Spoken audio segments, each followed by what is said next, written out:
Étudiantes, étudiants, parents d'élèves, nouveaux bacheliers, vous recherchez une école adéquate de formation professionnelle et pratique pour vos études supérieures? Une seule référence, ESAE. ESAE vous offre des demi-bourses et réductions dans toutes ces filières. Waouh! Payez 300 000 au lieu de 550 000 en licence 1, 2 et 3 en journalisme, réalisation, sciences de gestion, administration des affaires, sciences économiques et sciences juridiques. En master 1 et 2, 670 000 en journalisme et 550 000 en sciences de gestion et administration des affaires au lieu de 1 070 000. Écoutez, pour les 100 premières inscriptions en administration générale et administration des finances, payez 450 000 au lieu de 550 000 pour la licence 1, 2 et 3. En master 1 et 2, payez 870 000 au lieu de 1 070 000. Alors, rendez-vous vite à ESAE pour la rentrée académique 2021-2022. Les deuxième et troisième années démarrent le 20 septembre 2021 et la première année le 11 octobre 2021. Informations et renseignements, ESAE Cotonou, 3e rue à droite en quittant le carrefour Jador pour la BIBE Jéricho. Téléphone 96 80 55 11 ou 98 98 14 00 ou encore 90 93 65 21. ESAE, l'excellence à un an.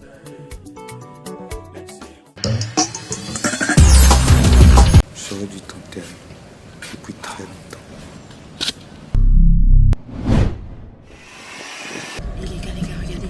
Fais-moi dans la bouche ouverte. Eh, prends sa vidéo. Eh man, donc comme ça on doit la bouche ouverte. Je vais poster ça. Mais arrêtez les gars, vous êtes sérieux? Donne-moi le téléphone. Arrête.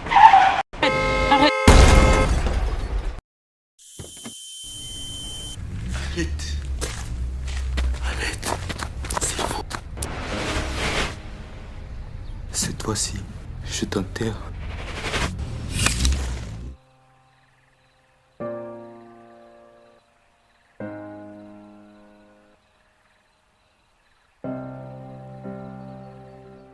Ceci est un message du Centre national de sécurité routière et de Handicap International Humanité et Inclusion avec le soutien de la Direction générale de la coopération belge au développement. Mesdames et messieurs, bonjour et bienvenue sur Free Sport. Le club de roller sport para-roller organise le dimanche 26 décembre prochain le semi-marathon de speed skating de Parakou. Cette compétition initiée grâce au soutien du Fonds national pour le développement des activités de jeunesse, des sports et des loisirs va être le plus grand rendez-vous du septentrion. Dans un circuit fermé, les athlètes de la catégorie minime, junior et senior vont faire 2 allers-retours pour décrocher les trophées et les enveloppes financières. Le réseau sportif africain, en partenariat avec l'Association des centres de formation sportive du Bénin, organise à l'intention des centres de formation la 3e édition du gala dénommé Noël de foot du 23 au samedi 25 décembre 2021. Pour le compte de cette édition, 12 centres de formation sont attendus à cette grande fête du football de base. Le réseau sportif africain, en partenariat avec l'Association des centres de formation sportive du Bénin, organise à l'intention des centres de formation la 3e édition de son gala dénommé Noël en foot du 23 au samedi 25 décembre 2021. Pour le compte de cette édition, 12 centres de formation sont attendus à cette grande fête du football à la base pour s'affronter dans les catégories U10 et U13. Selon les organisateurs, cette initiative vise plusieurs objectifs: réunir les enfants autour de leur passion commune qu'est le football, enrichir leur base de données dans les talents en ce qui concerne les talents cachés, faire du football un véritable levier d'éducation des enfants et participer à l'épanouissement des enfants pendant cette période de fête.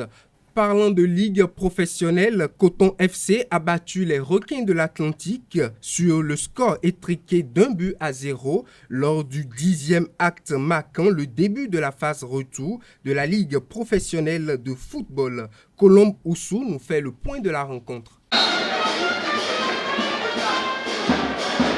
Coton FC renoue avec la victoire après 2 matchs sans succès. Les coéquipiers de Bachirou prennent le dessus face au Requin FC par la plus petite des marques.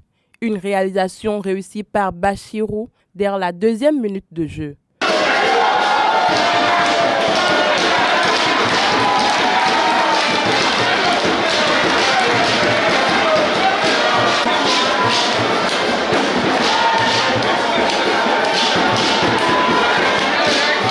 Cette confrontation en restera là. Au coup de sifflet final,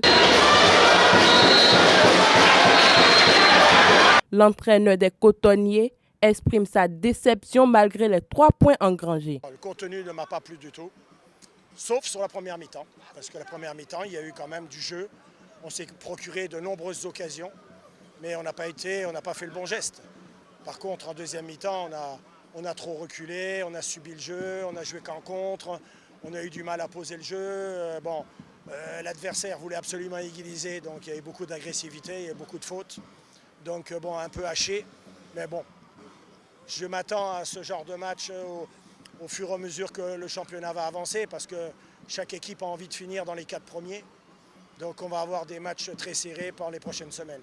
Et pour finir, dans le derby du Septentrion, lors de la 10e journée de la Ligue professionnelle, les fruits ont tenu plutôt la promesse des fleurs. Face à Ayema FC, la JSP a connu l'échec au stade Omnisport de Pobet. 3-1, c'est le score qui a sanctionné cette rencontre entre les deux équipes. Suivons le compte rendu de la rencontre avec nos reporters.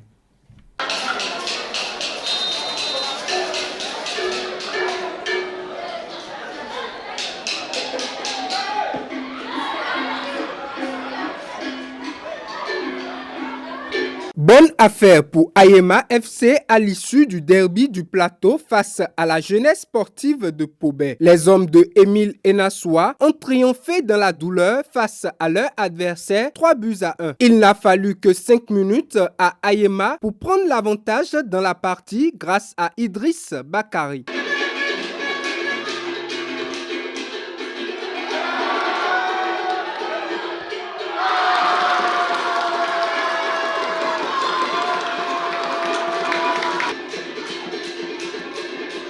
Menée au score, la JSP ne se laisse pas faire, mais avec une attaque fébrile, il multiplie les échecs devant les buts. Contrairement, Ayema s'applique et trouve une deuxième fois les filets sur une frappe de Rachidi Moumini.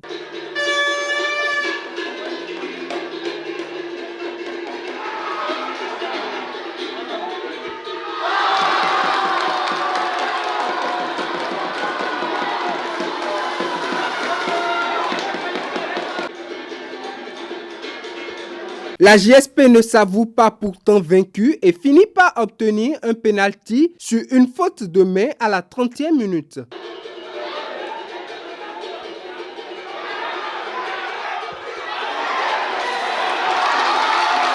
Ibrahim Benou va faire l'affaire.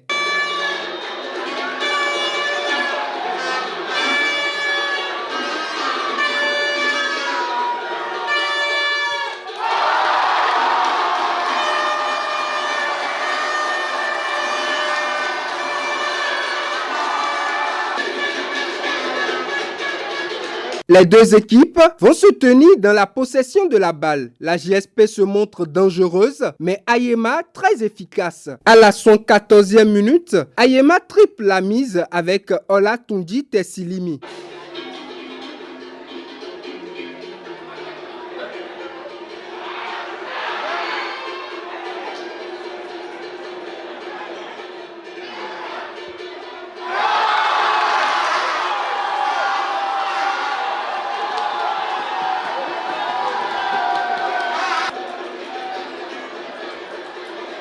Malgré la ténacité de l'adversaire, Ayema FC s'impose finalement sur le score de 3-1. Je suis très content parce que l'adversaire ne voulait pas, n'est-ce pas, se laisser faire. Donc ils ont joué, n'est-ce pas. On ne s'attendait pas à une équipe, n'est-ce pas, au GSP de ce soir-là. L'essentiel a été fait. Et nous avons gagné le match et nous avons approché, n'est-ce pas, les 3 points. Dans la douleur, effectivement. Oui, c'est dû au fait qu'à 2-0, ils ont commencé, n'est-ce pas, à lâcher. Ils ont lâché, il a fallu, n'est-ce pas, que nous crions, que nous les replacions, n'est-ce pas, pour que les choses changent un peu. Nous allons essayer, n'est-ce pas, de corriger les insuffisances que nous avons eu à découvrir. Il y a d'autres, n'est-ce pas, qui sont à la touche, qui peuvent faire, n'est-ce pas, mieux. On va faire souffler certains, n'est-ce pas, pour qu'on puisse continuer, n'est-ce pas, la compétition. Mesdames et messieurs, c'est tout pour Free Sport de ce matin. Je m'appelle Kofi, j'ai 10 ans. Mes parents et moi vivions une vie de bonheur parfait jusqu'au jour où ce bonheur fut stoppé par un accident de circulation. La mort emporta ma tendre et aimable mère. Mon destin changea. Aujourd'hui, mon père qui était pour moi une source de bonheur m'est devenu un fardeau lourd à porter. Chaque regard qu'il pose sur moi me fait pleurer intérieurement. Chers parents, par amour pour vos enfants, préservez notre avenir en évitant l'excès de vitesse.